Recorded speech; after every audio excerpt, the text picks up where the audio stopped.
Facebook reminds me that today Nicole's turning 2, actually 2 years since her bone marrow transplant. You may recall the story. 7 months ago, I did a Tortoise Life video when Nicole brought her kids out to see the tortoises and iguanas. It was her 600th day since she had been diagnosed with leukemia. And today we celebrate 2 years since her bone marrow transplant. I've known Nicole most of her life, and I regularly play sports with her dad and her uncles. In fact, my last video on pickleball was with her dad, Jeff, and her uncles, Tom and Bob. This was 7 months ago when they came to see the tortoises, and of course her kids loved them, and the iguanas. It's always cool to see the look on their face as they see the reptiles. Something, the enthusiasm that sometimes only a kid can show. But today, we're going to have an interesting experience because we're going to meet Nicole's bone marrow transplant donor. Nicole's had some highs and lows as she's battled leukemia for, about 3 years. She's celebrated birthdays in the hospital, and she's had the support of family and friends. And she looked forward to when she could actually see her kids again. And she still battles grafters versus host disease. But one of the highs was when a donor was found for the bone marrow transplant that would be required to save her life. None of her family was a match, but someone that she didn't even know had signed up for the registry, a college student. And then 4 years later, he was contacted that he was a match. And after the transplant, Nicole went from a blonde to a brunette. I made it to the party, and Jeff and his son were hard at work cooking.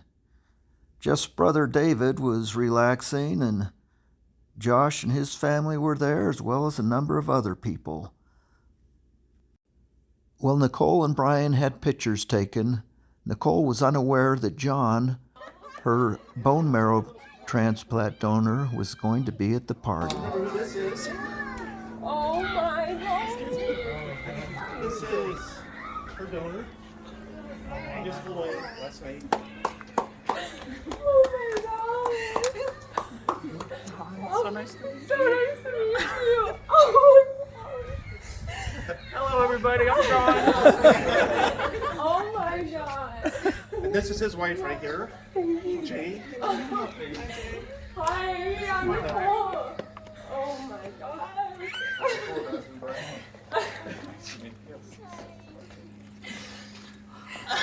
Thank you so much. I totally get that. I don't know what to say. Thank you for coming. It's so nice to finally meet you. No. Oh my God. Oh, I'm sorry. Surprise! Surprise! Oh my God. Sorry. You're welcome. We were trying to surprise you and we were like, no one tell her! Oh my You're gonna just God. tell Brian because he'll tell her. So he flew in late last night. Their plane was like 3 hours delayed. Oh my Just so you guys God. know. They didn't get into it very late. But while we have everyone's attention, I have 2 scrapbooks I'm going to bring out here. Okay, now you can move. This is a video. What do you have to say? I never thought this day would come. I and know. I'm so excited. Thank you so much. I can't even talk. It's just I a know. cool thing. It was an emotional event. Many of us had tears as we watched John and Nicole meet, but they were happy tears. What a special opportunity. What a cool event to witness. I'm not sure I could do such a selfless act, but let's hear John's story and how he came to be a donor.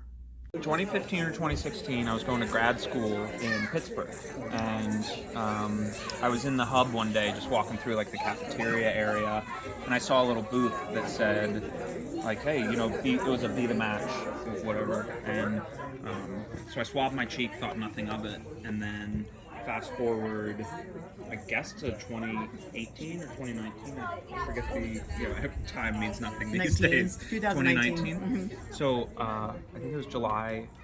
I got a call, and I was standing in the parking lot outside of work, and it was a random number, and I just got that feeling that I needed to pick it up, and so I did, and my face lit up as soon as I saw that. Really? You know, as soon as I heard that she was like, "Hey, we found somebody that is a match for you," and so I immediately said yes. I was so stoked on it.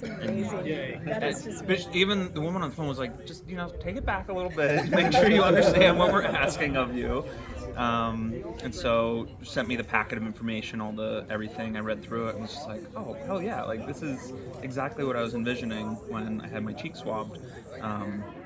And I guess like maybe a month later or so, I started getting, a nurse would come to the house like a week before the donation date, and the nurse would come and jab my arm with a drug called filgrastim, which is it just convinces your bones to overproduce marrow and sends it into your bloodstream, with pretty like minor side effects. Like I had an achy back, my bones were a little sore, nothing too crazy, and the worst part of that whole thing was that I had to refrigerate the drug, and so one morning I forgot to take it out like 30 minutes beforehand, so it was really cold going in, and I remember that like having a really like just uncomfortable experience there, but so my bones were just like going into overdrive, producing all that, and we went down to the hospital in Portland, which was the closest donation center, and I sat there in the bed. It started at like 7 in the morning, and I was like this for 8 hours, where they prop your arms up on pillows and you're not allowed to move, because the gauge of the needle that they use to make sure that they're getting all of the, like, as much flow as possible, it'll basically tear through your arms if you move them. So, like, anytime I would adjust even a little bit, everybody in the room would be like, no, you need to stop right now, and we'll help you just get comfortable. So they were constantly there. Yeah. You know, I hadn't been fed food since I was a baby, so that was the first time. And right, and so I was like, trying not to move and trying to eat and everything. And prior to it, like, they tell you to drink enough water to make sure you're hydrated, but not so much that you need to pee at any point during that procedure. Oh my gosh. So luckily I hit that balance perfectly. That was not an issue. And so yeah, I'm sitting there for 8 hours, not uncomfortable other than not being able to move. And then they just took blood out this side, ran it through a machine that was centrifuging the blood and sending all the cells out. And then you got to see it collect in a little bag that was on the machine. So we were just doing little progress check-ins the whole time, which was really cool. And then once they centrifuge it, get everything out, they send everything back in the other arm. That's not necessary. And at the end of that, they made me sit around for like a half hour, an hour, and just make sure that I felt okay, everything. They were like, all right, that's that. I think they told me right then that, you don't hear back for a year. And, one way or the other, just like, we're not going to let you know for at least a year. And then at that point, you can initiate contact if you feel comfortable and the recipient feels comfortable. And so that happened a year ago, and fast forward to today. And So you didn't even know who you were donating to? The only information I had about Nicole is that she was 27 and had ALL. And so that was the only thing. You didn't know she was married or had kids? Literally nothing. Nothing. And it's by design. They don't want us to know anything about one another. And I assume the year is in case things don't go well or something? Exactly. So I was prepared the whole time for that news, and so happy that I never got it. And So are we. yeah. So after you got the initial phone call, did they run more tests or anything? Or I had to do a physical, so they were really great about it. Like the Be the Match people, they paid for absolutely everything, gave me a stipend. So I took the train down from Seattle to Portland, hopped off, got my physical done and everything, which was also a side benefit because I hadn't been to the doctor in like 4 years. So it was just a nice little checkup point to know that I was healthy and nothing, there was nothing wrong. And then they cleared me, and the process was pretty straightforward from there. That's just amazing. I'm Well, in awe of somebody who is that selfless, that you would just be willing to do whatever it takes to save another person. That's incredible to me. So I kind of came in at the end, but I know the nurses told me that it's about like a week of you giving yourself shots, Yep. and it makes you feel like you have the flu, like just really crummy and like. I think that's on the worst end of it. It wasn't that bad for Really? me. I had aches and pains all over, and I was telling everybody that I forgot to take the vial out of the fridge one morning, like a half hour beforehand, and so it was extremely cold just once. It hurt really badly. I had to get those shots too that you got. That was I don't the remember what worst. they're called, but I had to get them too. And I know they make you feel really bad. But Unbelievable. nothing too awful. And So they didn't actually they filtered the marrow out of the blood. yeah. John's selfless act saved a girl, a wife, a daughter, and a mother. Or it's through my port or my Hickman or it literally just goes in just like a blood transfusion. I felt nothing. As soon as they all emptied, everyone was like, "Happy birthday!" That was it. That's amazing. Yeah. So, but And so your hair now is kind of reddish brown? when it first came in, it was, but now I've been coloring it. So, no offense. No, I completely understand. It was dark. It came in like almost as dark as my sister-in-law's hair, and then it started turning like a reddish color, kind of like yours, and then it turned really red, and then I just started coloring it, and it was curly. You got the curls. Yes, I got the curls, I got the red, I got it all. I don't know if you've seen any of my like very old photos, but I With used to- longer hair. Right, and you could, I'd be sitting there in church as a kid, and these old women in the back pew would be like pulling on my hair, and like boinging it up and down. She's considered going on a crime spree because now her Yeah, I heard we'll match up for any crimes that we Okay, do. I was like, It was a great party, great food and decorations, but what made it great were the people.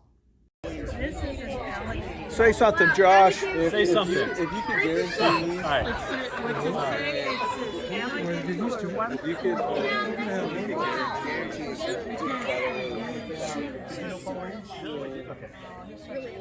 He coached me. Say something, Vince. Something, Vince. Everyone's so literal here.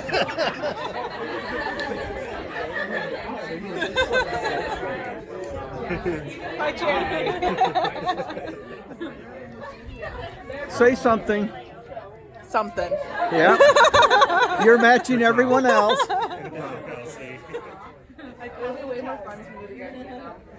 yes. Yeah, just you need to like drop it. He's fun, yeah. He's really easy to annoy and fun. Yeah. You've noticed that, huh? Yeah, oh, yeah. Oh, she did? So I think we are like I will already like drop it because she and her mom. Yeah, sometimes life's about more than just tortoises. And I'd like to say this is the end, and maybe it's the end of the video, but I really think that it's more of a beginning. So I'll call this the beginning.